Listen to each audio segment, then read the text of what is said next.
ಒಮ್ಮೆ ದಕ್ಷಿಣ ಭಾರತದ ಹೃದಯ ಭಾಗದಲ್ಲಿ ನದಿಗಳು ಗಾಯನ ಮಾಡುತ್ತಿದ್ದವು, ಪರ್ವತಗಳು ದೇವರ ಕಥೆ ಹೇಳುತ್ತಿದ್ದವು.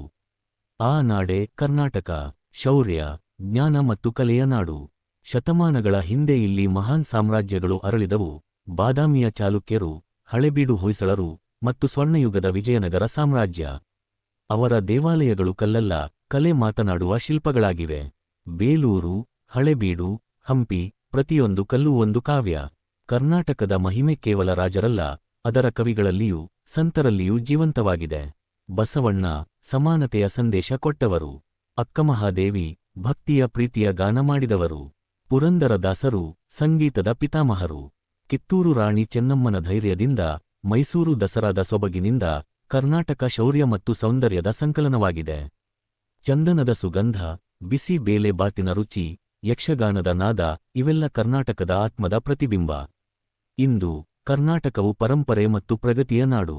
ಹಂಪಿಯ ಇತಿಹಾಸದಿಂದ ಬೆಂಗಳೂರು ಟೆಕ್ ಕನಸುಗಳವರೆಗೆ ಈ ನಾಡು ಹೇಳುತ್ತದೆ, ನನ್ನ ನಾಡು ನನ್ನ ಹೆಮ್ಮೆ.